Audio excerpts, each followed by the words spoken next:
Chennai DGP அலுவலகம் அருகே புரட்சி தமிழகம் கட்சி தலைவர் ஏர்போர்ட் மூர்த்தி மீது விசிகாவினர் தாக்குதல் நடத்தியிருக்கின்றனர். சென்னை டிஜிபி அலுவலகம் அருகே புரட்சி தமிழகம் கட்சி தலைவர் ஏர்போர்ட் மூர்த்தி மீது விசிகாவினர் தாக்குதல் நடத்தியிருக்கின்றனர். அந்த காட்சிகளை பார்த்து வருகிறோம்.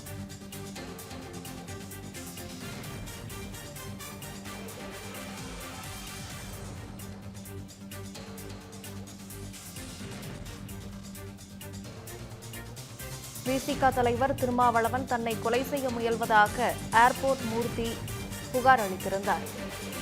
இந்நிலையில் ஏர்போர்ட் மூர்த்தி மீது விசிகாவினர் தாக்குதல் நடத்தி வரும் காட்சிகளை பார்த்து வருகிறோம். டிஜிபி அலுவலகத்தில் பாமகவினரை சந்திக்க சென்ற நிலையில் ஏர்போர்ட் மூர்த்தி மீது இந்த தாக்குதல் நடத்தப்பட்டிருக்கிறது.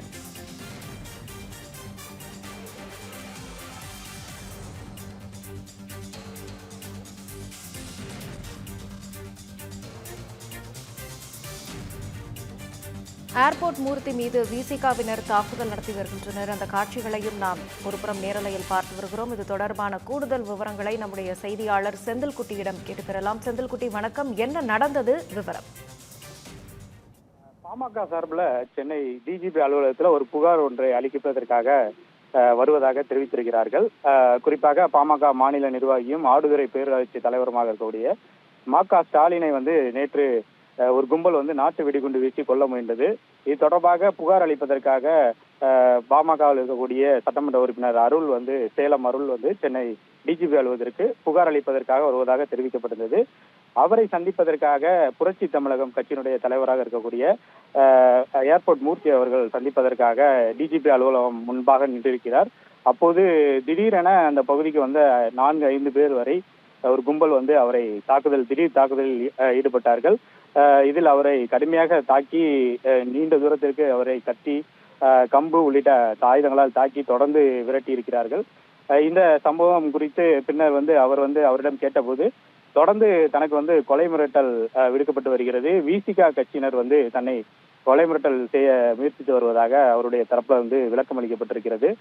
குறிப்பாக தமிழகத்துல பல்வேறு பட்டியலின மக்களுக்காக ஒதுக்கப்படக்கூடிய நிதிகள் முழுமையாக சென்றடையவில்லை என்பதை திமுகவுடைய கூட்டணி கட்சியா இருக்கக்கூடிய விசிக தலைவர் திருமாவளவன் இதுவரை ஏன் கேட்கவில்லை என்ற அடிப்படையில அவர் பல்வேறு கேள்விகளை இதற்கு முன்பாக எழுப்பியிருக்கிறார். இதன் காரணமாக பல்வேறு இடங்களில் இவர் எங்கெல்லாம் செல்கிறாரோ அவரை பின்தொடர்ந்து கொலை முயற்சி செய்வதற்காக விசிக கட்சியினர் தொடர்ந்து அந்த செயலில் ஈடுபட்டு வருவதாக அவர் விளக்கம் அளித்திருக்கிறார். இதில் அவருக்கு பலமான காயமும் ஏற்பட்டிருக்கிறது. அவருடைய சட்டை கிழிக்கப்பட்டிருக்கிறது. ஏர்போர்ட் மூர்த்தி தரப்புல இது தொடர்பாக புகார் ஏற்கனவே திருமாவளவன் மீது புகாரும் அளிக்கப்பட்டிருக்கிறது. ஆனால் ஆளுங்கட்சி கூட்டணியாக இருப்பதன் காரணமாக அந்த புகார் மீது இதுவரை எந்த ஒரு நடவடிக்கையும் காவல்துறை எடுக்கவில்லை என்பதை அவர் தெரிவித்திருக்கிறார். இந்த நிலையில் அவர் மீது கடுமையான தாக்குதலுக்கு பிறகு அவருடைய பேட்டியில் தெரிவித்தது குறிப்பாக பட்டியலின மக்களுக்கு 7,000க்கும் மேற்பட்ட கோடியிலான தொகை ஒதுக்கி அதை அரசு திரும்ப பெற்றிருப்பதாக, அந்த பட்டியலின மக்களுக்கு ஒதுக்க வேண்டிய தொகையை ஏன் திரும்ப பெற்றார்கள் என்பதை ஏன் திருமாவளவன் இதுவரை கேட்கவில்லை என்பதை அவர் இதற்கு முன்பாக கேட்டிருந்தார் என்பதை அவர் அங்கு பதிவு செய்தார். இதன் காரணமாக இந்த கொலை முயற்சியானது தொடர்ந்து நடைபெற்று வருகிறது. எனவே திருமாவளவன் மீது நடவடிக்கை எடுக்க வேண்டும், தனக்கு உரிய பாதுகாப்பு வழங்க வேண்டும் என்ற ஒரு கோரிக்கை ஏர்போர்ட் மூர்த்தி தரப்புல தற்போது வைக்கப்பட்டிருக்கிறது. இதனால் மிகவும் பரபரப்பாக அந்த பகுதி முழுவதும் காணப்படுகிறது. குறிப்பாக சென்னை டிஜிபி காவல்துறையுடைய தலைமை அலுவலகமாக தமிழக அளவில் இருக்கக்கூடிய காவல்துறையின் தலைமை அலுவலகமாக இருக்கக்கூடிய அந்த அதோடைய டிஜிபி அலுவலகத்துடைய முன்பகுதியிலேயே இதுபோன்று கத்தி கம்பு உள்ளிட்ட ஆயுதங்களால் தாக்குதல் நடத்தியிருக்கிறார்கள்.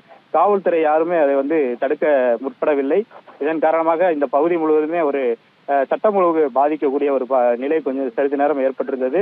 தற்போது அந்த பகுதியில் காவல்துறையினர் உளவுத்துறையினர் அனைவரும் என்ன நிலைமை என்றதை தற்போதுதான் கேட்டு வருகிறார்கள். ஆனால் காவல்துறை அவருக்கு உரிய பாதுகாப்பு வழங்கவில்லை. அவருக்கு தொடர்ந்து அந்த அச்சுறுத்தல் இருப்பதாக அவர் தரப்புல விளக்கம் அளிக்கப்பட்டு அந்த பகுதியிலிருந்து அவர் பாதுகாப்பான இடத்திற்கு சென்றிருக்கிறார். விவரங்களுக்கு நன்றி செந்தில்குட்டி. ரீதியாக நான் அதை விமர்சனம் பண்ணுறேன். தொடர்ந்து நாங்கள் பறையர் சாதி பற்றும் பிறசாதி நட்பும் என்று ஒரு மாநாடுகளை நடத்துகிறோம் மாவட்டந்தோறும். அந்த மாவட்டந்தோறும் இவர்கள் பறையர் பேரவை புரட்சி தமிழகம் வந்து மாநாடு நடத்தினால் இங்கே சட்டம் ஒழுங்கு பிரச்சனை ஏற்படும் என்று எல்லா இடங்களிலும் விடுதலை சிறுத்தைகள் புகார் கொடுத்து அந்த மாநாட்டுக்கு தடை விதிக்கிறார்கள். இதுவரை 2 மாவட்ட மாநாடுகளுக்கு நீதிமன்றங்களுக்கு சென்று அந்த மாநாடு நடத்துவதற்கு உத்தரவு வாங்கி வந்திருக்கிறோம். எனவே இன்றைக்கு பாமக சார்பாக அந்த தாக்குதலை கண்டித்து இங்கே ம.க. ஸ்டாலின் அவர்கள் மீது நடத்தப்பட்ட தாக்குதல் சம்பந்தமாக புகார் கொடுக்க வருகிறார்கள் என்பதை அறிந்து விவரம் அறிய நான் வந்தேன். இதை பயன்படுத்தி கொண்டு பாமக சேர்கிற இடத்தில் கும்பலாக இருந்த விடுதலை சிறுத்தைகள் என் மீது தாக்குதல் நடத்தினார்கள். திருமாவளவன் தயவு செய்து இதை புரிந்து கொள்ள வேண்டும். எனக்கு தெரியும், திருமாவளவன் லுங்கி கட்டி கொண்டு 12 மணிக்கு பெசன்ட் நகருக்கு ஆட்டோவில் தனியாக வராரு.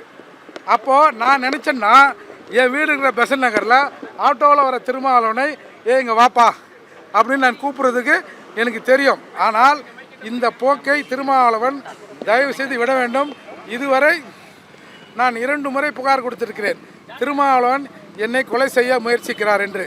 ஆனால் காவல்துறை ஒவ்வொரு முறையும் கொஞ்சம் நிலைமை சரியில்லை, கொஞ்சம் பார்த்து இருந்துங்க அப்படின்னு தான் காவல்துறை சொல்லுது. எனவே இந்த தாக்குதல் என்பதும் என் மீது நடத்துகிற இந்த கொலைவெறி தாக்குதல் என்பதும் அரசுக்கும் காவல்துறைக்கும் தெரிந்தே நடக்கிறது. இது மிகவும் கண்டிக்கத்தக்கது.